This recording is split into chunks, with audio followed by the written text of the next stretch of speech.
If my boss in my previous job watches this video, she'll be like, Christy, are you for real? So you actually did that?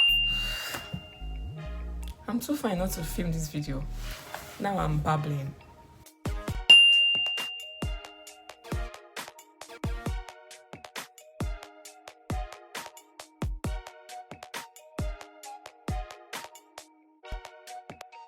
In this video, I'm going to be sharing with you some of the success factors, some of the things I felt I did right that could have led to me getting the jobs, like the first one and also the second one.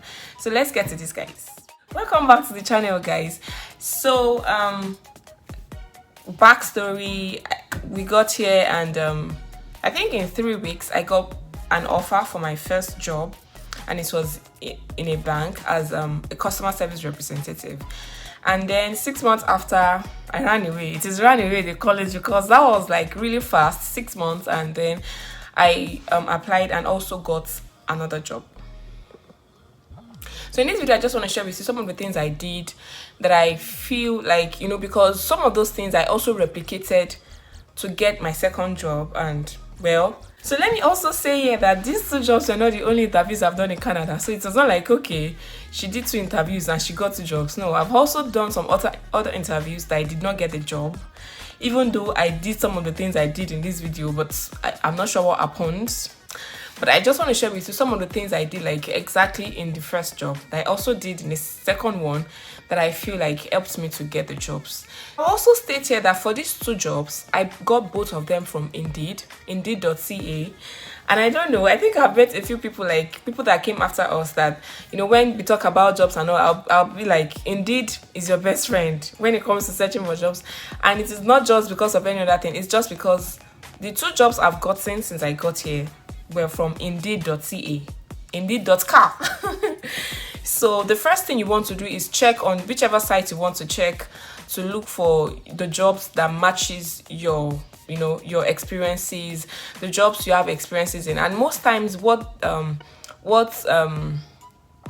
employers here look for is your experience. Most times they don't focus as much on your course of study. That's what I've noticed.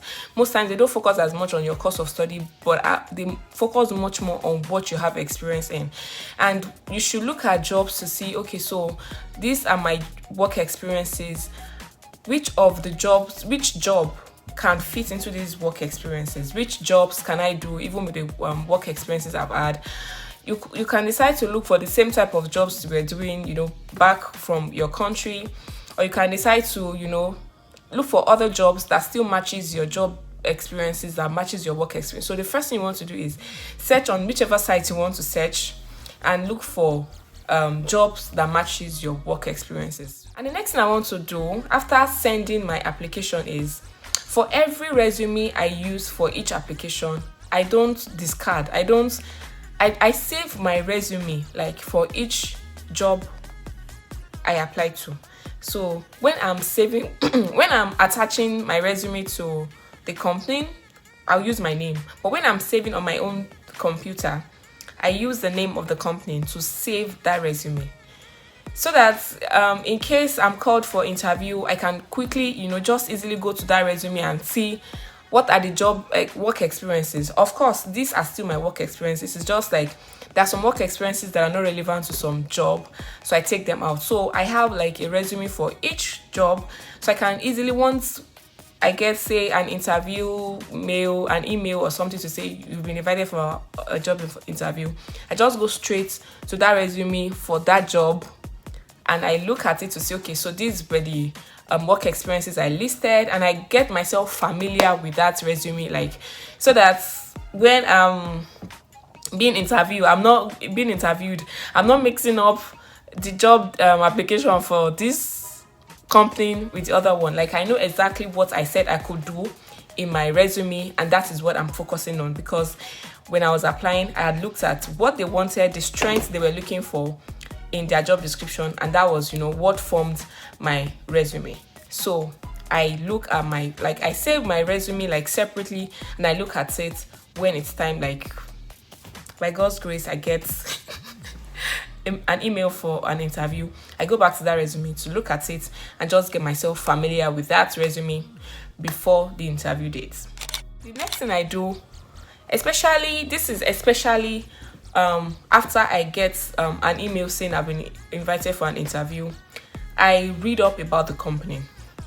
I go to their sites, websites, I read up about them, histories, awards they've won, just general knowledge, basic knowledge that I can find on Google. I go to Google and read up. Like, I do that for every, in fact, every job I have gotten invited for an interview for, even if I end up not getting the job, I go to their websites and Google, like, read up about them, read up about them.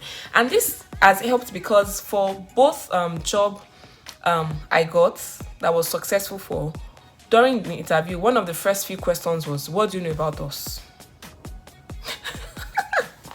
Imagine they ask, what do you know about us? And you're like, okay, I just, it's not like I know a lot about you.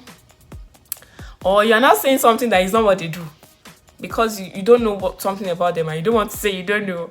So I read up, and that helps because they end up asking, what do you know about us? Tell us what you know about us? Why do you want to work with us? And it is these kind of questions I get my answers from what I've read about them.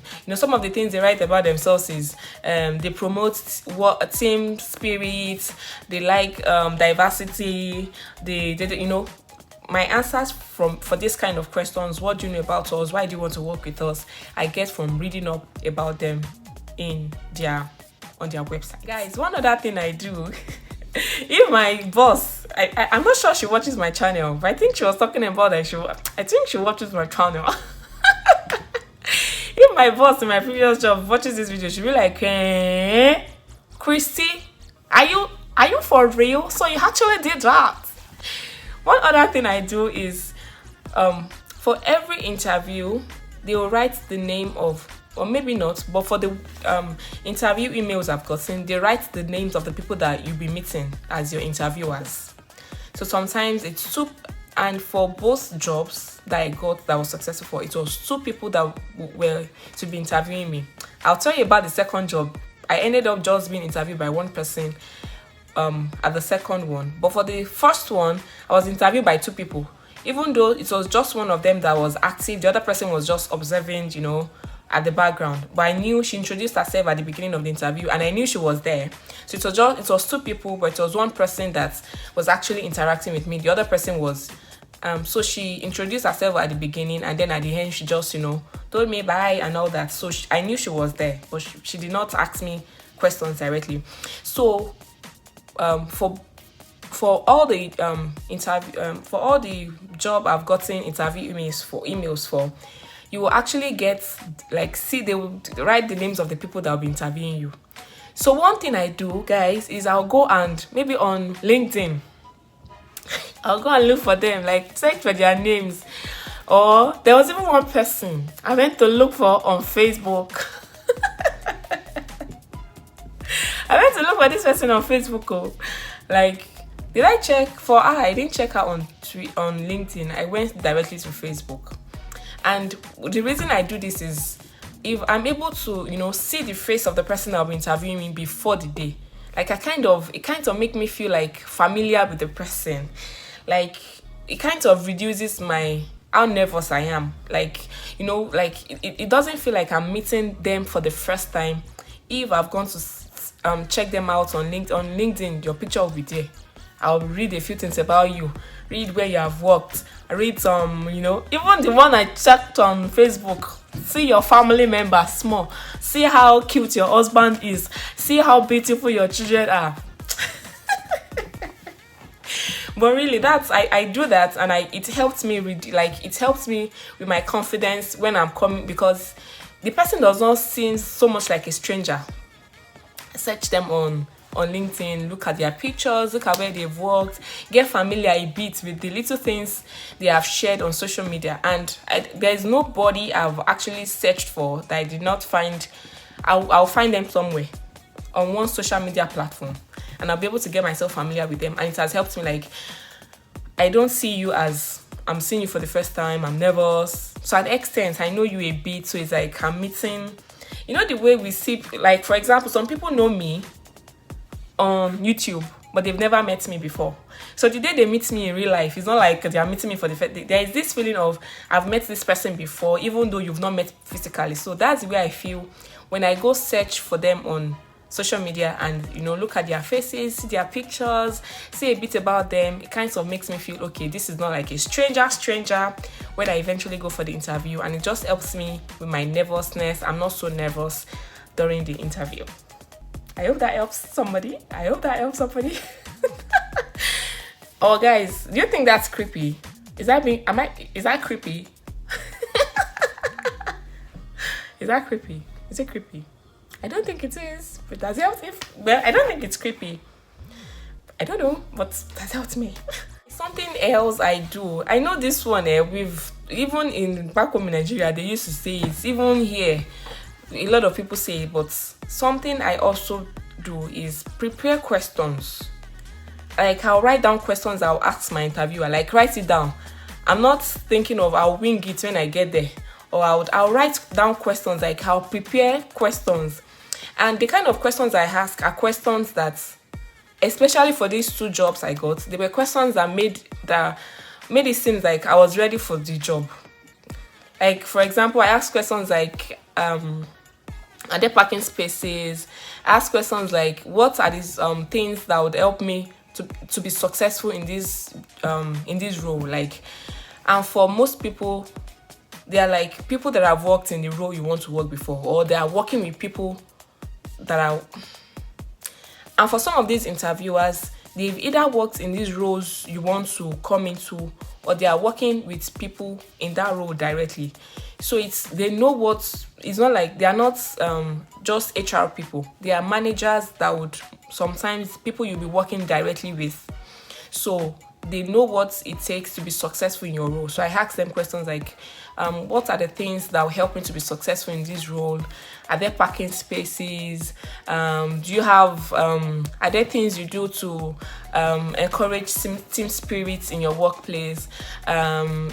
Just questions to show that me too, I am ready to become part of your team, So what are the things that will help me to settle down, really well in your company? Those kind of questions. I prepare them, like I write them down so that, well, even as much as I prepare to be not to be nervous and all that, sometimes you still get nervous during interviews and all. So it's better to write your questions down so that when they ask you, do you have any question for us, you won't say, I had, but it's like I have forget it. So I write down my questions. I write them down, and I, like, most times I write down more than one question, like, and I ask. So in those interviews, I ask at least 2 questions. So sometimes I ask them together. Sometimes I ask after they answer one, then I ask the other. But I ensure that I ask more than one question. And then I also ask the person that is interviewing me, like, how long they've been, like go beyond like the job interviews, like beyond me getting the job. I also get myself familiar with the person that is interviewing me. How long have you been working in this role? What are your fun parts? What are the things you've enjoyed about working in this role? What are the things you've enjoyed about working in this company and all that? Just to also get the feel of what. Of course, the person will not tell me that they've not been enjoying working, but at least, so such questions help. In most cases, when I ask such questions, the person goes into long stories of how the person also gets, relaxed and talk about, because really, when I relate with, after getting these jobs and I relate with people that actually do these interviews are also stressful on the person that is doing it. Like, they feel like they just want to get it done and get it over with. Like, it is a lot of work even on them. Like, it's a lot of pressure, a lot of, having to, decide on this person is good, who should we go for?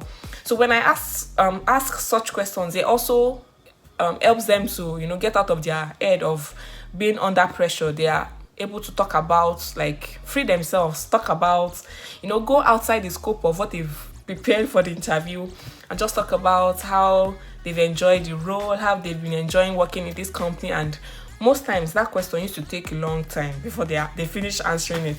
So it has also helped me like ask the person about their role, how they've been enjoying it, how long have they been working here, how has it been for them, you know, and all that. So it also helps them to relax, because from my experience, interviewers too, as much as you are nervous, they too, they are nervous, because they don't want to interview plenty people, and at the end of the day, because really they offer people jobs here and they say, "Yeah, I'm not interested, I don't want to take it." Like, guys, I don't understand how this happens, but I've seen quite a number of people that would apply for a job. The interviewers will call them to say, "You've been offered like verbal." I think they do. Yes, for the two jobs I was successful in, they called me verbally first to tell me that I was successful before they sent me an email of the offer. And they will call people. Apply for the job. You went for interview. They now call you that you pass. You now say you don't want again. You changed your mind. Like, it is not like I got another job. It is I changed my mind. I don't want again. And there was even one I heard that the person said, "No, I'm not interested." Called back again to say, "I think I'm interested." Called back to say, "I am not interested." You know, at the end of the day, they said, "No, this person that keeps going back and forth, even we too, we are no longer interested." And it happens. So interviewers are also under pressure, are also nervous, because they want everything to go smoothly, get, you know, the candidates that will fit in for the job, and let's just move on to our normal activity and leave interviewing. Because some of these interviewers, it's not like it's their job function to be doing interviews. They also have other roles. So interview is just quickly get somebody to fit into this role. So that's another thing I do. Ask questions, personal questions that are like to the role, like on the job. I'll not ask, "Where did you meet your husband?" It's not that kind of passionate. How many children do you have? That's not interview question.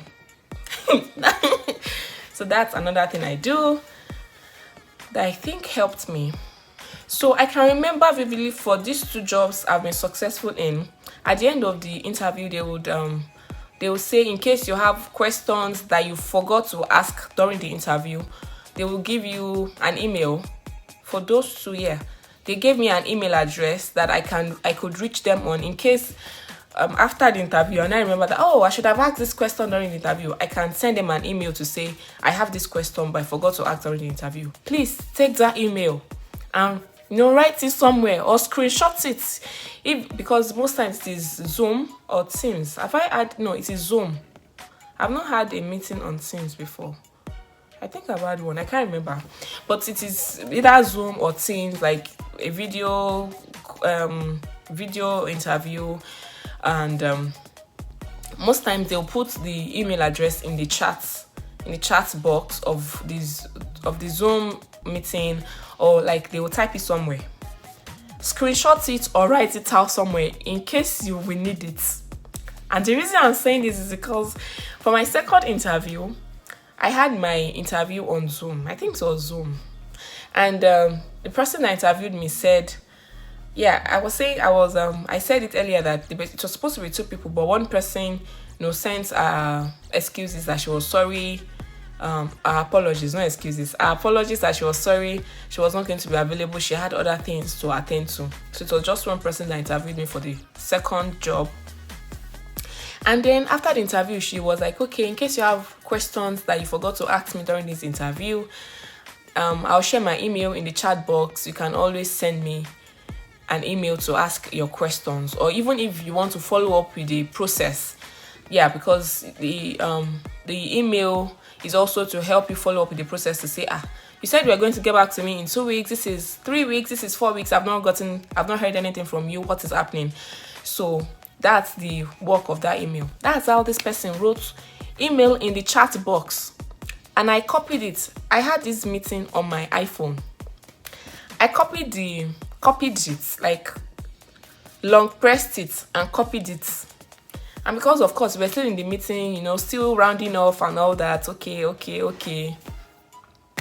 So by the time I was ready to paste it, and that the day I had this that interview, I was supposed to go to work after the interview. It was like, or was it my off day? I can't. But I was supposed to go out, after that interview. So immediately I finished that interview, I just, packed my bag and went to the bus stop. That time I was still taking the bus. By the time I entered the bus, I was like, oh, that email I copied, let me paste it. That's how iPhone said there's nothing in the clipboard memory to paste.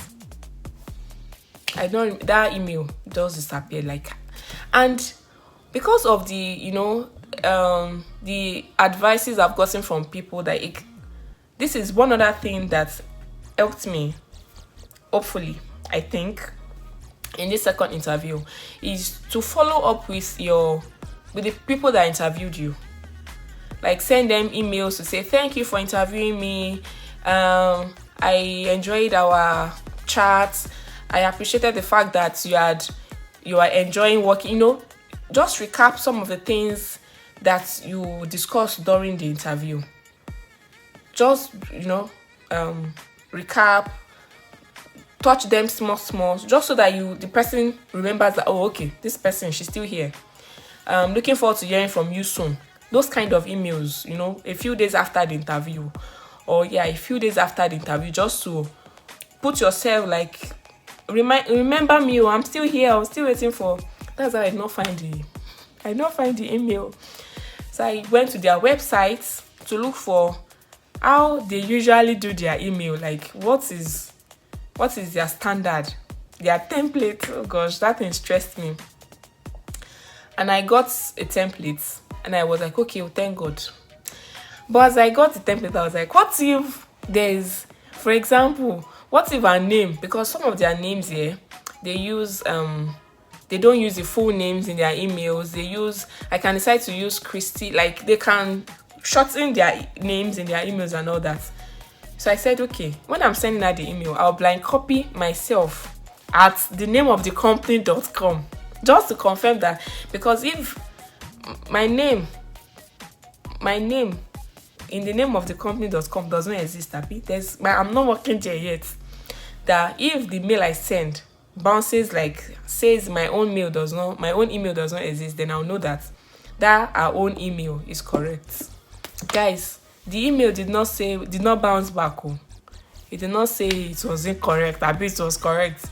So I was like, oh gosh, what did I do? I lost the email or something. So this is just to let you know that when you get those emails, write them somewhere. Screenshot, if you are using your phone, screenshot that email just in case you want to do like a follow-up, and so that you can get the exact way the email is.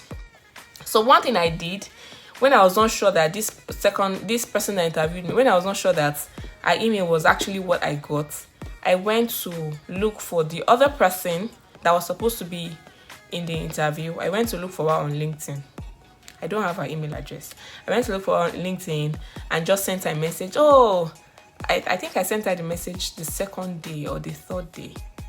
Hi, my name is we're supposed to be part of the people that will interview me on this so date. Oh, I was looking forward to meet you.